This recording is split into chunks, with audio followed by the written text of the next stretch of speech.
Olá, pessoal. Então, dando continuidade, né, depois que a gente abordou um pouquinho o que é a SAI, essas 5 etapas, a gente vai estar agora afunilando, pensando na atuação da enfermagem em centro cirúrgico.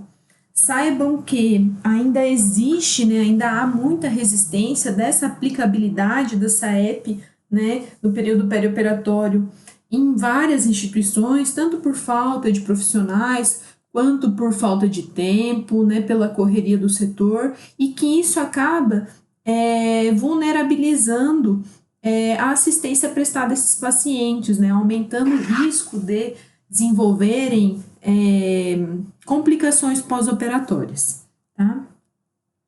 Lembrem-se que ela tem que ser, né, ela deve se tornar, né, no futuro, o alicerce que sustenta as ações de enfermagem dentro do centro cirúrgico, né? Ela ainda vai estar promovendo a interação da assistência, nossa, errou aqui, promovendo a interação da assistência nos períodos pré, trans e pós-operatório, né? Porque a gente vai conseguir fazer alguns planejamentos no pré-operatório, estar verificando no transoperatório e dar continuidade no pós. Lembre-se que o modelo mais difundido no Brasil é ainda o proposto pela Wanda Horta, das necessidades humanas básicas, então é o que a gente vai estar utilizando durante aí esse bimestre. E lembrem-se que os principais objetivos da sistematização da assistência da enfermagem perioperatória são ajudar o paciente, né, e os seus familiares a compreenderem o ato cirúrgico, se prepararem para o tratamento, né, do tratamento anestésico cirúrgico que vai ser proposto, ainda em relação a prevenir, promover e controlar recursos humanos e materiais que são necessários ao ato anestésico cirúrgico, está diminuindo os riscos, tanto aqueles riscos decorrentes da utilização dos materiais e equipamentos necessários para esses procedimentos, quanto os riscos inerentes ao próprio ambiente, né? Ou seja, ao próprio ambiente do centro cirúrgico e da sala de recuperação pós-anestésica. Aí a gente vai ver que a sistematização da assistência e enfermagem perioperatória compreende de 5 fases, né, que são propostas aí por Castellanos e Jouclas. Essas sugestões, elas foram propostas muito antes de sair a resolução do COFEM, né, a resolução 358. A primeira etapa consiste, então, na fase 1, né, visita pré-operatória de enfermagem. Segunda etapa, planejamento dessa assistência perioperatória. Terceira fase, a implementação dessa assistência no período trans, ou seja, a partir do momento que o paciente entra no centro cirúrgico. A quarta fase, a avaliação da assistência pós-operatória. E a quinta fase, pensando na reformulação da assistência ser planejada, pensando num plano de alta, né, segundo os resultados obtidos também no ato cirúrgico, e verificando, constatando algumas situações que ocorreram que não eram desejadas ou se aconteceu algum tipo de evento adverso. A gente descreve, segundo a SOBEC, né, segundo a Associação Brasileira de Enfermeiros em Centro Cirúrgico, essas 5 fases, mas na prática a gente acaba trabalhando 3 momentos, que seria a visita pré-operatória, né, o período transoperatório, né, intratrans, e a parte pós-operatória, ok? Então, lembrem-se assim, existem 5 etapas, pensando em planejamento, em reformulações, mas na prática, né, nos locais que têm utilizado essa app já, eles acabam abordando 3 momentos, a visita pré, período trans e a visita pós, tá? Só retomando aqui os períodos, né? Então, período pré-operatório, que consiste aí no imediato, nas primeiras 24 horas antes do ato cirúrgico, e antes dessas 24 horas, o imediato. O transoperatório, que inclui o intra, né, durante o ato anestésico, e o pós-operatório, também as primeiras 24 horas e após essas primeiras 24 horas.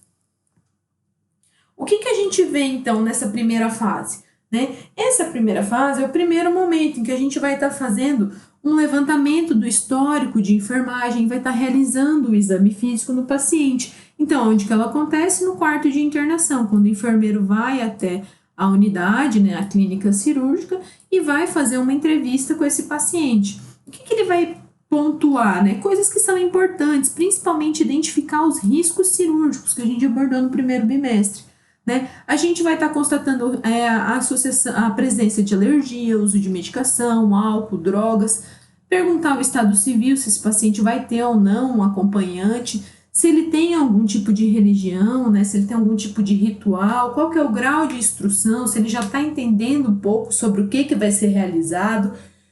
Ainda está fazendo um levantamento em relação aos exames laboratoriais, né, os exames ainda de imagem, né, tá fazendo toda essa anotação, tá tirando as dúvidas e as necessidades desse paciente com os familiares.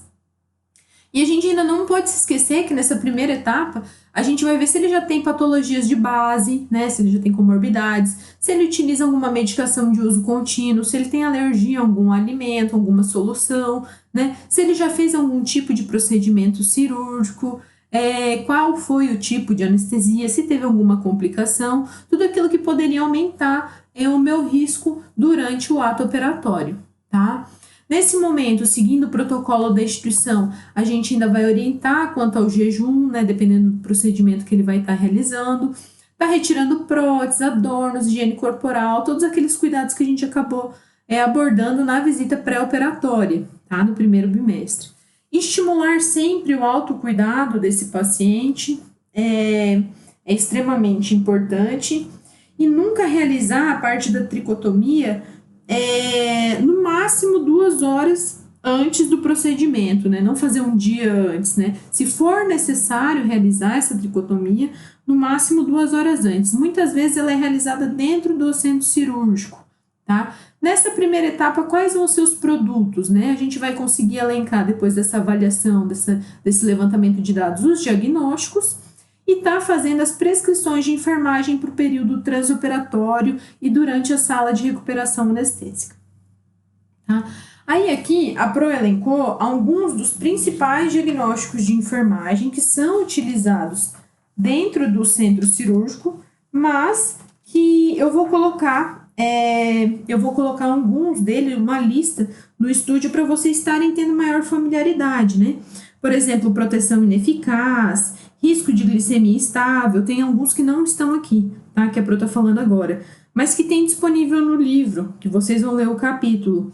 Eliminação urinária prejudicada, risco de constipação, risco de motilidade gastrointestinal disfuncional, padrão de sono prejudicado, deambulação prejudicada, mobilidade física prejudicada, risco de intolerância à atividade, padrão respiratório ineficaz, ainda em relação a risco de síndrome de estresse por mudança, por esse período que esse paciente vai estar passando, além de ansiedade, medo, risco de infecção, de aspiração, risco de sangramento, conforto prejudicado. Então, vocês vão ver que existem inúmeros diagnósticos que estão aí atrelados, associados mais ao período durante esse paciente estar no período perioperatório.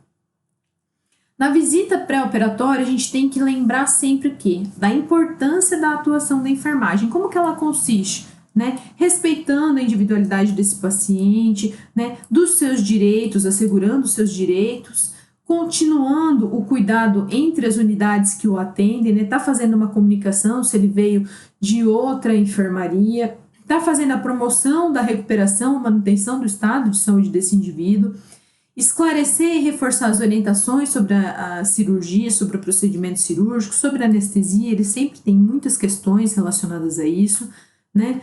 Está promovendo interação e comunicação, aumentando a confiança, garantindo a segurança e está fazendo uma satisfação, né? Está estabelecendo um vínculo entre o profissional e o cliente, o paciente.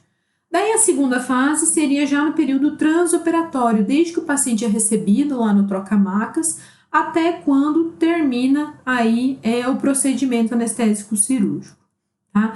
Nesse momento, a gente vai fazer o quê? A recepção desse paciente, vai confirmar os dados gerais, preparar os exames, verificar os prontuários. No segundo momento, verificar se está tudo conforme, o material todo separado.